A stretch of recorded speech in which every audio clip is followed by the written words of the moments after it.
Olá pessoal, sejam muito bem-vindos a mais uma videoaula da disciplina Programação Orientada a Objetos. Espero que estejam todos bem e com saúde. Para compensar vocês, a aula de hoje vai ser sobre um assunto bem legal, polimorfismo. Para que você possa dizer que a aula de hoje foi bem sucedida, é importante que você responda essas 4 questões ao final da aula. O que é polimorfismo, quais os seus tipos, o que é sobrescrita, quais as principais regras em relação à sobrescrita. Para começar, o tema de polimorfismo surgiu e ganhou importância no dia a dia. Pelo menos para mim, eu consigo ver uma motivação muito clara quando eu abro algum site de e-commerce, seja o Amazon, seja o site da Americanas ou qualquer outro. Não vou fazer propaganda, né? Se você vai num site desse de e-commerce, você vai se deparar com diversos produtos, por exemplo, videogames, notebooks, televisões, caixas de som, home theater, celulares e uma série de produtos. Você já é acostumado com isso, você consegue acessar esses sites, você visualiza os produtos, você escolhe os produtos e você faz compra. Muito provavelmente na classe principal do site da loja, espera-se que ele tivesse vários métodos vender. Se você clica em vender uma televisão, ele teria que ter um método vender que vende uma televisão. Se você escolhe um computador, ele deveria ter um método vender para vender um computador. Se você escolheu comprar um microsystem, ele tem que ter um método vender para vender um microsystem. Você imagina se um site tiver que ter um método vender para cada um dos produtos que esse site comercializa. Imagina o tamanho desse código e a quantidade de trechos repetidos que poderiam ser evitados. Lembre-se que cada trecho repetido é um potencial gerador de erros, visto que as manutenções e evoluções vão acontecer e se existe um código repetido, ele pode passar despercebido e gerar algum erro nas novas versões do sistema web. A maioria dos sites funciona com a noção de cesta de compras ou carrinho de compras. Existem sites com essa noção de cesta e sites com essa noção de carrinho. O que acontece é que a gente é capaz de escolher um produto, colocar ele no carrinho, escolher um outro produto diferente e colocar ele no carrinho. E a partir daí você consegue comprar todos os produtos que estão numa mesma cesta, no mesmo carrinho. Se a gente for pensar computacionalmente, um carrinho é uma estrutura de dados que vai armazenar TV, micro-ondas, computador, rádio e celular. Então, computacionalmente, a gente pode pensar num carrinho como um array ou uma lista. Ainda vou falar para vocês alguns detalhes a mais sobre listas. Então, neste momento, a gente pode pensar no carrinho de compras como se fosse um array. Só que, diferentemente do que vocês estavam acostumados a fazer quando programavam em C, esse array ele precisa suportar objetos de classes diferentes. Veja que essa TV aqui, por exemplo, se for uma TV da LG, ela é um objeto TV LG da classe TV. Esse computador aqui, vamos supor que ele seja um Dell. Então, ele é um computador Dell modelo XYZ da classe computador. E esse microsystem, vamos dizer que ele é Sony. Microsystem Sony modelo XYZ, que é do tipo microsystem. E esse celular aqui, vamos supor que ele seja um celular Samsung S12517, que é um objeto da classe celular. Então percebam que eu tenho objetos de diversas classes distintas que estão entrando na mesma cesta, no mesmo carrinho, que vão pertencer ao mesmo array. E isso só é possível por conta do polimorfismo. Quando a gente desenvolve um software e utiliza polimorfismo, a gente está buscando programar no geral e não no específico. Quando a gente programa no geral, a gente faz com que o nosso software se torne um software mais flexível. E lembre-se, desde o começo das aulas de orientação a objetos, que eu bato nessa tecla com vocês, que é necessário produzir software mais flexível, porque um software que levou 3, 6 meses, 1 ano para ser produzido, ele vai ficar em constantes evoluções enquanto ele está em uso, durante 5, 10, 15, 20 anos, quem sabe. Por isso que é muito importante que a gente construa o software flexível. E o polimorfismo fazendo com que a gente programe no geral em vez de programar no específico, vai nos permitir construir software mais flexível. Além disso, o polimorfismo está intimamente relacionado com herança, com interfaces e classes abstratas. Herança vocês já sabem o que é, já viram exemplos, e logo nas próximas videoaulas eu vou começar a trabalhar com vocês o polimorfismo junto com interfaces e classes abstratas. Como a gente programa para o geral, o polimorfismo vai nos permitir criar sistemas extensíveis, que são justamente aqueles sistemas mais flexíveis. Porque o polimorfismo vai permitir com que a gente tenha mais facilidade e adicionar novas classes à nossa aplicação com menor esforço em termos de codificação. Como vocês podem ver, eu já comecei a evoluir o diagrama de classes que a gente estava elaborando. Desde a última vez, nós tínhamos a classe pessoa e nós tínhamos 5 subclasses da classe pessoa. Usuário VO, funcionário VO, presidente VO, gerente VO e responsável VO. Percebam que eu evoluí esse diagrama porque desde a aula de herança, vocês perceberam que a gente consegue visualizar bem a herança quando a gente identifica uma relação do tipo E1.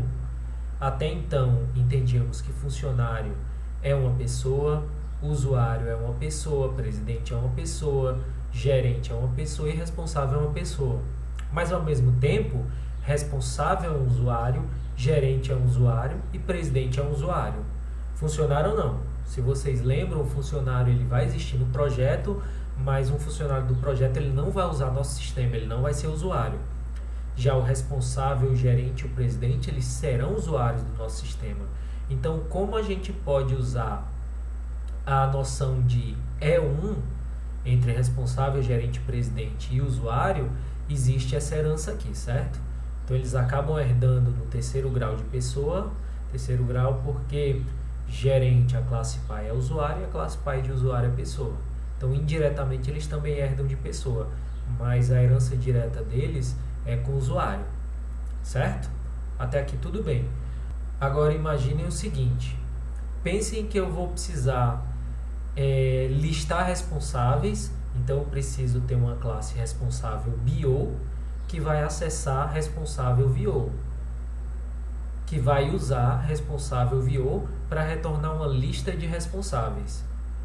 Imaginem que eu vou ter que criar a classe gerente BO, que vai também ter um método para listar os gerentes. Então ele vai usar a classe gerente VO para me retornar uma lista com vários gerentes.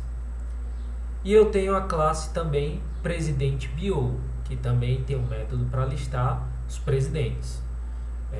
No nosso caso eu imagino que vai ser só um, mas vamos supor que existisse uma lista. Então, minha classe presidente BO ia ter esse método que ia me retornar uma lista de presidentes. O que vocês acham dessa solução? Essa ideia parece boa? Tem que criar uma classe VO para responsável, para gerente e para presidente. Imaginem o seguinte, se futuramente eu for adicionar um novo tipo de usuário, e aí eu vou ter que criar então uma classe VO para esse tipo de usuário e vou ter que criar uma nova classe BO para esse tipo de usuário. Vejam que uma pequena alteração já está me fazendo criar 2 novas classes. Pare o vídeo exatamente agora e tente responder essas perguntas antes de avançar. E se agora for possível ter apenas uma classe BO capaz de gerenciar usuários? Ora, se um responsável é um usuário, se um gerente é um usuário e se um presidente é um usuário, eu tenho que ser capaz de manipular os 3 da mesma forma.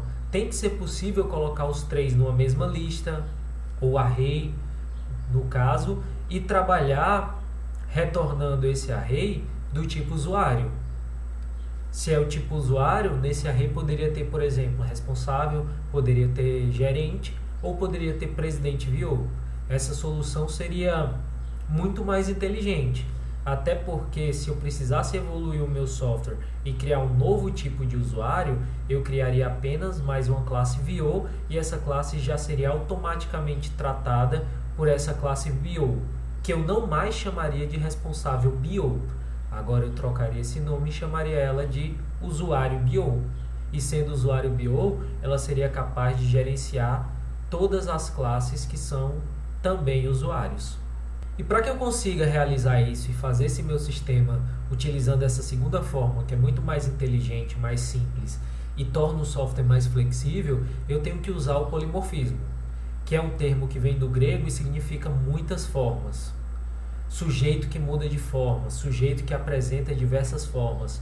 No nosso caso computacional, o polimorfismo vai ser a capacidade que um objeto qualquer vai ter de ser referenciado de várias formas. Como assim várias formas, professor? Se gerente é um usuário, eu posso referenciar um objeto do tipo gerente como gerente ou como tipo usuário. As duas referências vão servir para o mesmo objeto.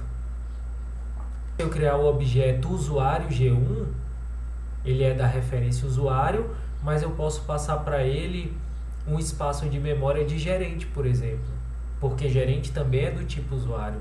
Isso significa que eu consigo referenciar esse objeto de diversas maneiras. Além disso, ao longo das minhas pesquisas, eu consegui identificar 4 tipos diferentes de polimorfismo. Dá para identificar até um quinto, mas eu considero esses 4 os tipos principais, que eu os separei em 2 categorias: polimorfismo universal e polimorfismo ad hoc.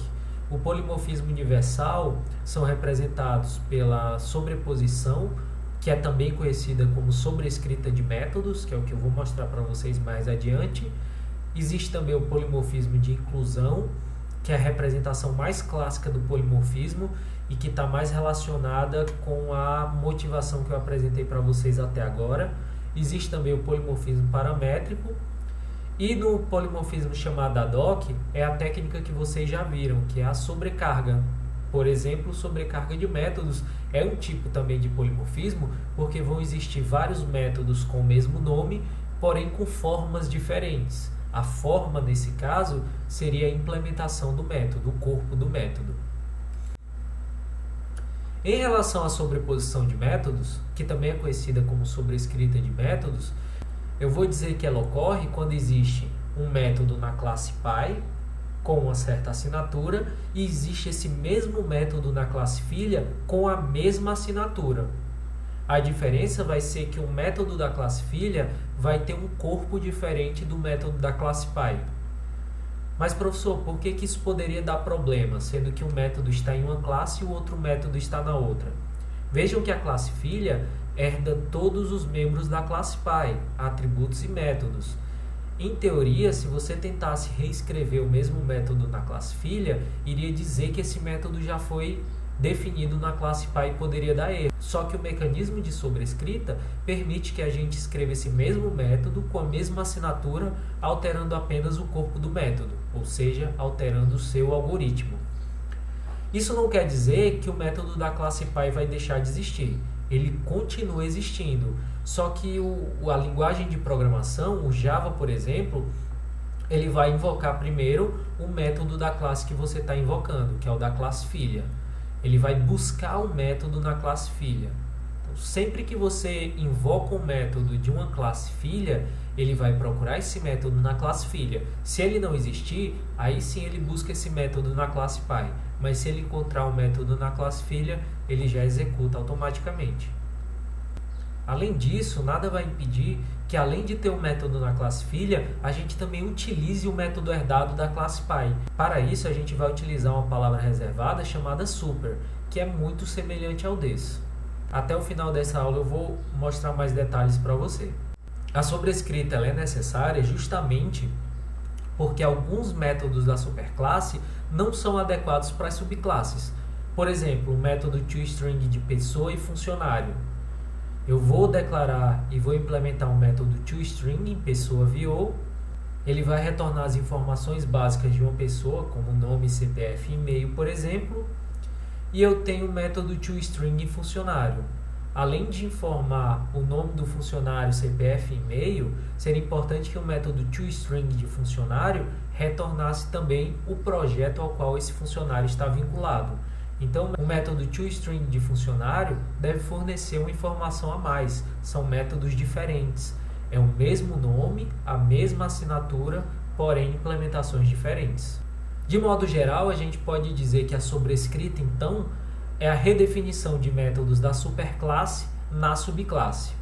Eu tenho dois requisitos para que eu possa ter sobrescrita. Primeiro, é necessário existir herança. E segundo, é importantíssimo que a assinatura do método seja a mesma na superclasse e na subclasse. Outra informação importante é que o método sobrescrito na classe filha, ele não pode ser mais restrito em relação ao nível de acesso do que na classe mãe.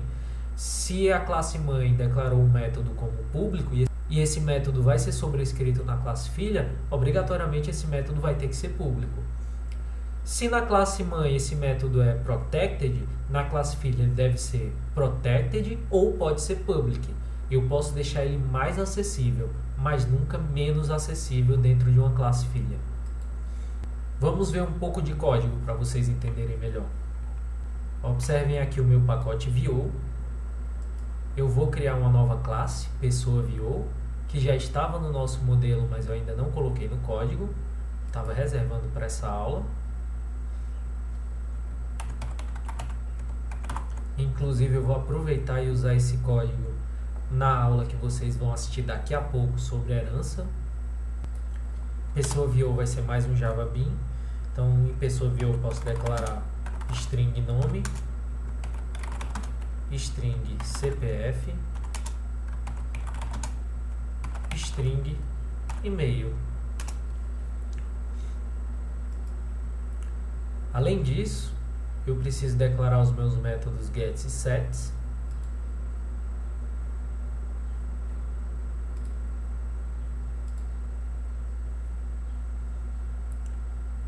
Vou deixar as verificações para vocês. Lembrem-se que a simples existência de getters e setters não garante a integridade dos dados. Eu preciso fazer as verificações. Mas como o foco do meu exemplo é herança e polimorfismo, eu vou deixar dessa forma por enquanto. Vou salvar essa classe e vou criar nela o método toString, public string toString. No toString eu vou montar um string que eu chamo de saída. Essa string saída vai receber o nome plus nome,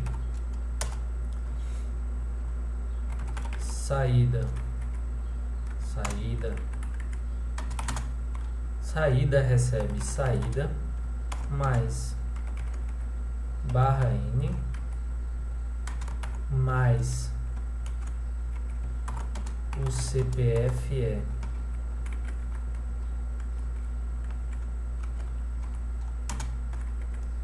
mais CPF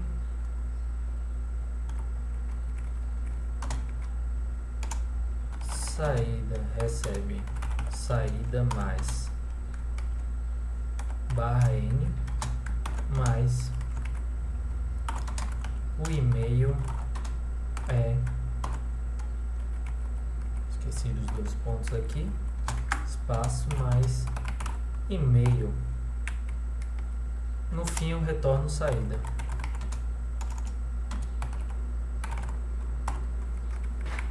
Esse é o toString de pessoa VO. Vou copiar, pois eu vou ter um toString muito parecido em funcionário.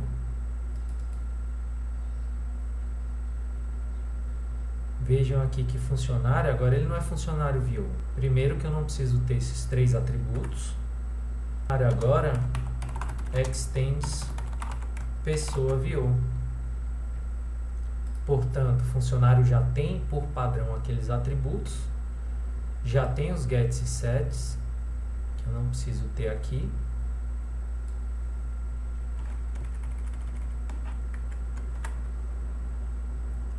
Eu vou criar um método toString para funcionário.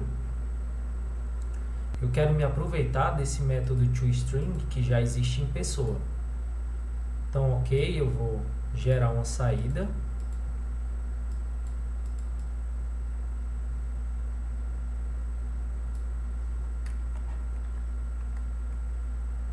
Essa saída recebe super.toString.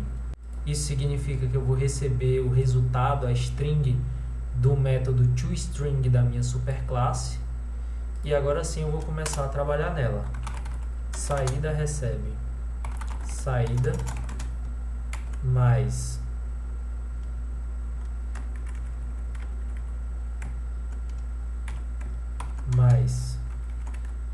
barra n mais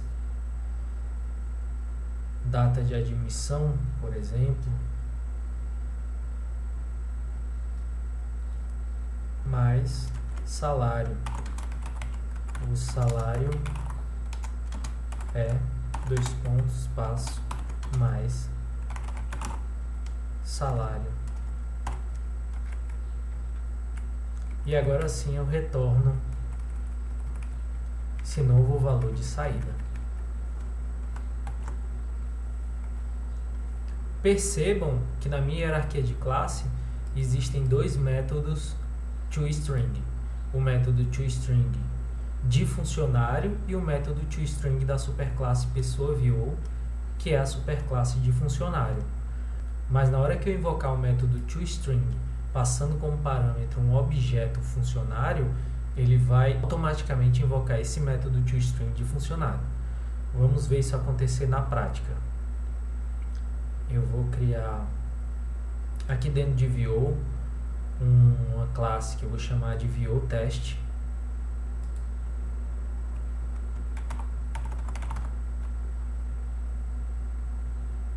Essa classe tem um método main.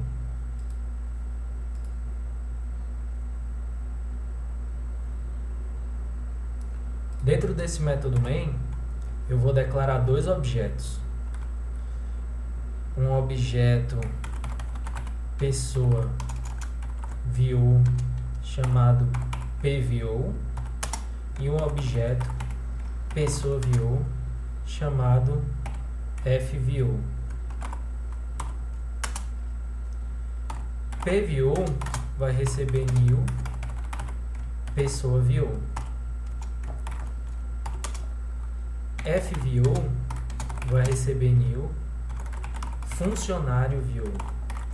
Professor, como é que pode? Isso aqui já é um tipo de polimorfismo. O fato de eu ter uma referência e poder passar para ela dois tipos. Qualquer referência de pessoa VO pode ser instanciada ou com tipo pessoa VO, ou pode ser instanciada ou receber objetos que são do tipo de quaisquer uma das instâncias de pessoa VO. Dessa forma, o polimorfismo do tipo sobrescrito ele aparece nos métodos quando eu invoco system.out.println. E aqui eu vou invocar o método toString de PVO.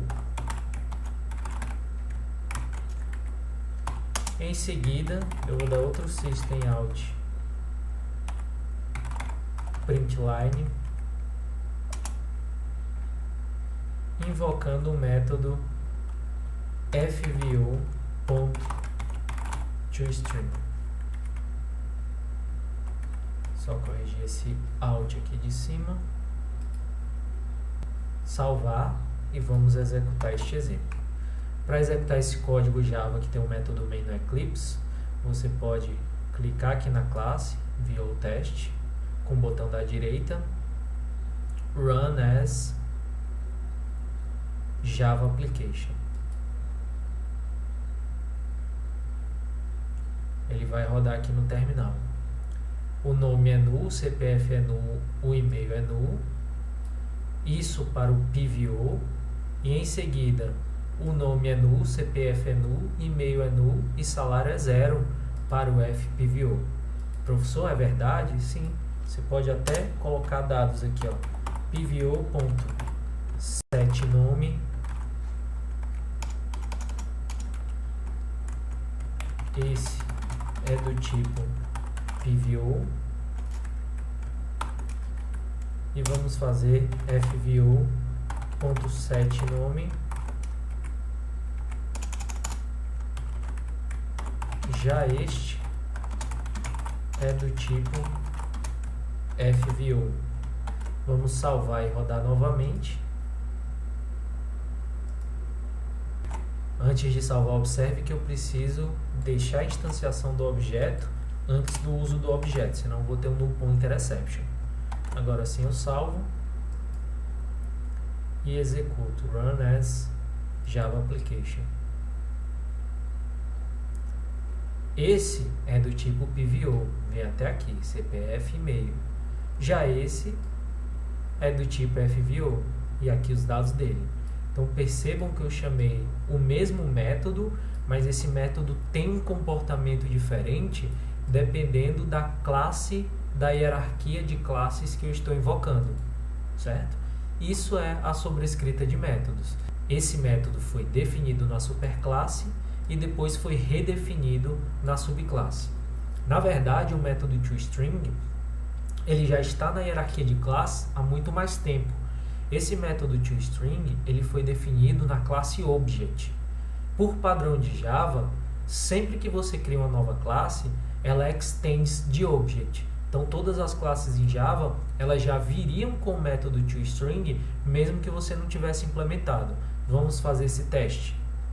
Aqui em PessoaView, eu vou retirar o método toString e ainda assim eu vou utilizá-lo lá na minha classe teste. Ó. PessoaView não tem. Agora mas o funcionário continua com o método toString. Ainda invocou o da superclasse.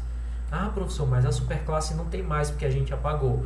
O Java sai voltando em todas as superclasses até encontrar alguma superclasse que implementa o método toString, que no caso é a superclasse Object. Vamos invocar, vamos executar novamente o nosso VO test, run as Java application. O resultado da primeira foi isso daqui: br.edu.fessa.gabriel.model.vo.pessoavio@2a139a55. Esse é o padrão para qualquer object. Ele vai te mostrar o pacote do objeto e exatamente a referência do objeto. Quando eu invoquei o toString do funcionário, ele invocou do super, que era o do object, e aí te informa qual é o objeto, ó, funcionário VO, qual é a referência dele, tá aqui esse objeto, só que eu adicionei o salário e aí informei o valor do salário. É muito legal essa questão de polimorfismo em Java. Esse foi o primeiro tipo de polimorfismo que vocês viram. Nas próximas videoaulas vocês verão outros tipos igualmente interessantes de polimorfismo. E esse era o tema da videoaula de hoje. Na próxima videoaula você vai conhecer um novo tipo de polimorfismo, que é o polimorfismo de inclusão, e foi aquele que eu utilizei para motivar o uso de polimorfismo. Nos vemos na próxima aula. Até lá!